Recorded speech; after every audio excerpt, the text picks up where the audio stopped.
ذرا پہلے اس ویڈیو کو دیکھیے۔ سعید ابن عامر پوچھنے لگے کہ کیا بات ہے، کیا پاپ کیا اس نے، کیا بہت بڑا کوئی بڑے گھر کا ڈاکہ مارا ہے، چوری کیا ہوا ہے بہت بڑا؟ ابو جہل نے کہا ہنس کر کے، نہیں، یہ صحابی ہو گیا، دین چھوڑا ہوا آدمی ہے، محمد صلی اللہ تعالی علیہ وسلم کے دین پر یہ آ گیا ہے۔ تو سعید ابن عامر نے پوچھا وہ کیسا دین ہے کہ جس کی وجہ سے یہ مان نہیں رہا ہے اور آپ سب مار رہے ہیں، اس کو سب مار رہے ہیں؟ تو کئی لوگوں سے پوچھا، بھیڑ بھاڑ میں تو کسی نے جواب نہیں دیا۔ دور سے انہوں نے خبیب ابن عدی کو دیکھا۔ خبیب ابن عدی وہ ہے جو سینکڑوں کی بھیڑ میں اکیلے کھمبے سے بندھے ہوئے ہیں، جن کے جسم کو کاٹا جا رہا ہے۔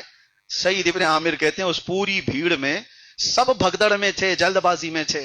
ظاہر سی بات ہے تماشوں میں کوئی کسی کو ٹائم بھی نہیں دیتا، جلدی پوچھتا بھی نہیں ہے اور نہ کوئی جواب دیتا ہے۔ سعید ابن عامر کہتے ہیں پوری بھیڑ میں سب مصروف تھے، سب بے چین تھے، پرسکون چہرہ صرف خبیب ابن عدی کا تھا۔ جس کو مارا جا رہا ہے اس پر سکون ہی سکون ہے، مارنے والے تو بے چین ہیں سب۔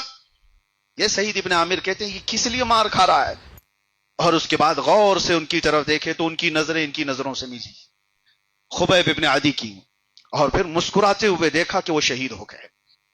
جیسے ہی ان کے عربی کے کچھ شعر ہیں حضرت خبیب ابن عدی کے، جو اپنے شہادت سے پہلے انہوں نے کچھ شعر کہے تھے، وہ سعید ابن عامر نے سنے تھے، اور اسی بات سے ان کے دل میں، یہ تماشا دیکھنے کے لیے گئے ہوئے تھے لیکن اس تماشے نے ان کو بدل دیا۔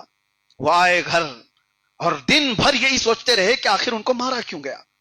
رات کو سوئے تو خواب میں خبیب ابن عدی کو بھی دیکھا، اور پھر اپنے ہی من میں پوچھنے لگے کہ ایسا کیا تھا جس کی وجہ سے اتنی سخت سزا دی گئی۔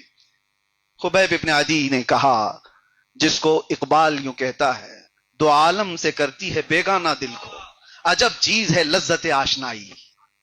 دنیا کیا کہہ رہی ہے اس سے بے فکر ہو جاتا ہے وہ بندہ جس کو محبت مصطفیٰ کی لذت ملتی ہے۔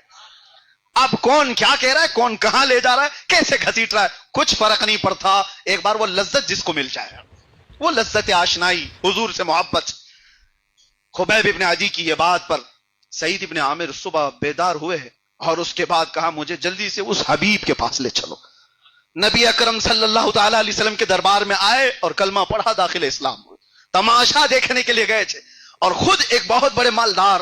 اب سنیے، زندگی بدلتی چلی گئی، اور پھر حضور کے زمانے کے بعد صدیق اکبر کا زمانہ، فاروق اعظم کا زمانہ، جب ان کی عمر 40 کے قریب آس پاس تھی، 35-40، ابھی جوانی پوری شباب پر ہی رہی، اس وقت ان کو ملک شام میں کسی علاقے کا گورنر بنایا گیا تھا۔